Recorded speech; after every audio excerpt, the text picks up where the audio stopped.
Hello and welcome. If you're planning a curriculum, museum label, documentary, or wildlife care resource in Australia, this episode is for you. We're talking about how to avoid errors when working with Indigenous knowledge about Australian animals, and why your approach can either protect cultural integrity or unintentionally harm country. Big idea up front. Missteps here aren't just PR blunders. They can breach protocols, distort cultural meanings, and carry real consequences for people, animals, and places. Over 18 months, I tested 4 common approaches across 11 projects: museums in New South Wales and Victoria, a coastal education program in Queensland, and government fact sheet rewrites, measured against 5 criteria: consent integrity, contextual accuracy, community benefit, risk exposure, and audience comprehension. The choice of approach changes everything, including how audiences understand the relationship between Indigenous knowledge and contemporary conservation. The 4 approaches. A. Desk-only interpretation. Teams stay at their computers, lifting from encyclopedias or unattributed websites. No engagement, no governance.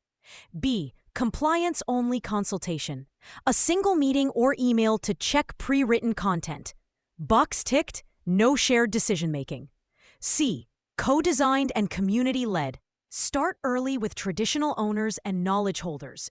Use free, prior, and informed consent, FPIC. Community-governed decisions. Clear benefit sharing. D. Two-eyed seeing integration. Builds on co-design and explicitly weaves Indigenous knowledge with Western science.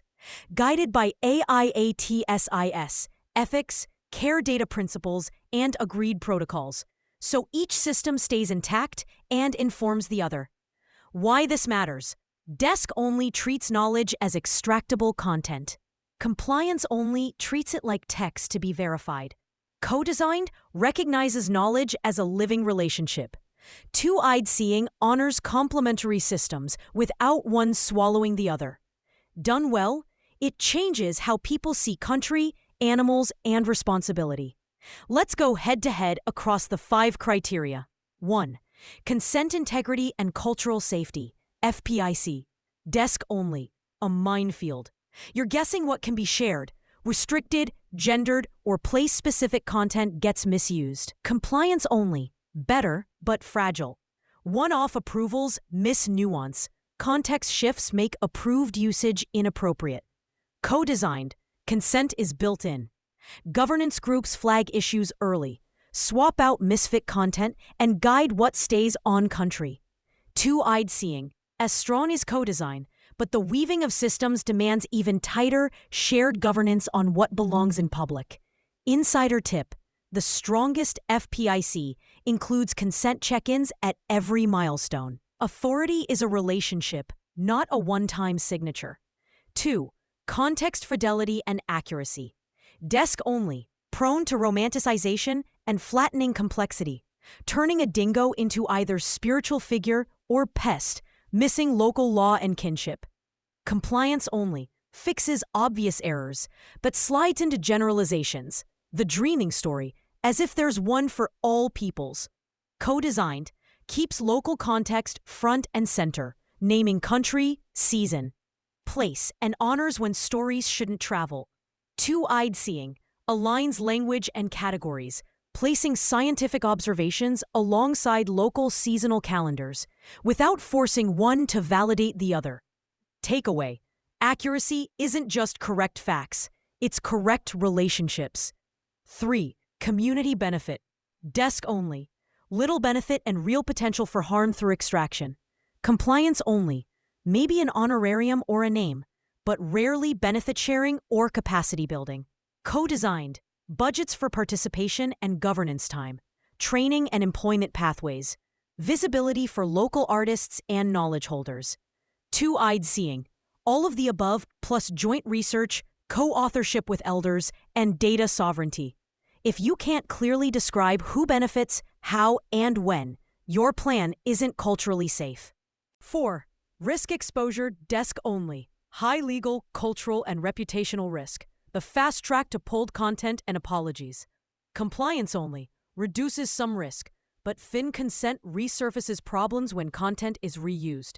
Co-designed spreads risk management across the partnership, shared decisions, documented permissions, cultural review at every iteration.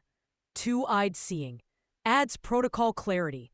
What data lives where, who can change or remove content, and how to handle sensitive material in review or media.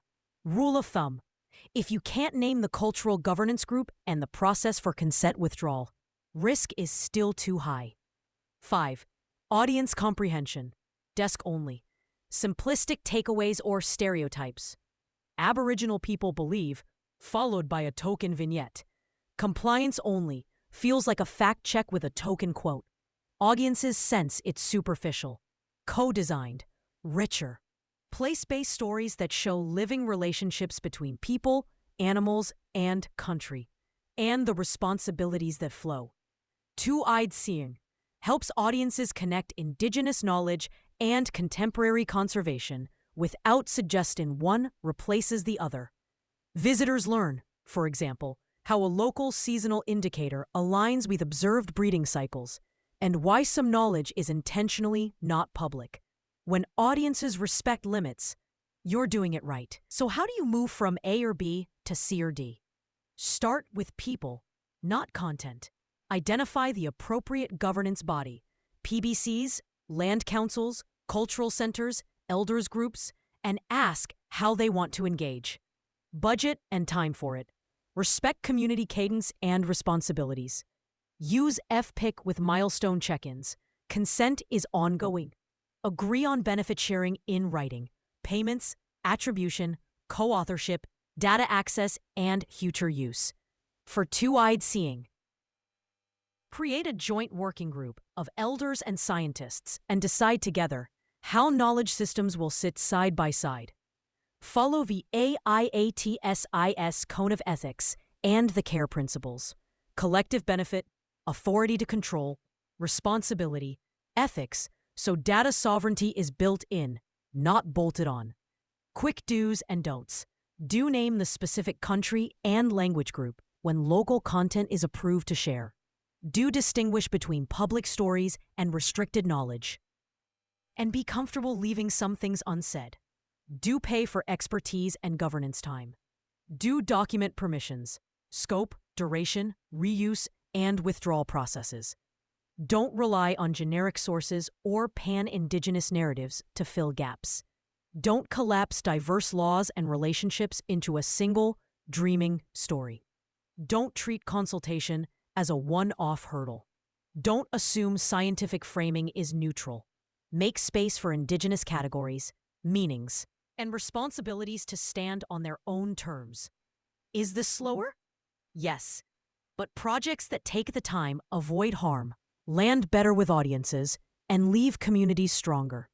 Across those 11 projects, as teams moved from desk-only to co-designed and two-eyed seeing, cultural safety rose, clarity rose, and so did engagement. Audiences understood that Indigenous knowledge isn't a garnish on a science story. It's a living system of law and relationship, guiding how we care for animals and country today. If you want a step-by-step playbook, look for the 2025 Guide on Respectfully Sharing Indigenous Australian Animal Stories. Use it as scaffolding, but remember, the heart of this work is relationship. Pause at every milestone and ask, who holds authority here? What does consent look like right now? And how will this benefit the people whose knowledge we're sharing? Thanks for listening. If this episode helps shift even one project from a checkbox to a genuine partnership, that's a win for cultural integrity, for animals, and for country.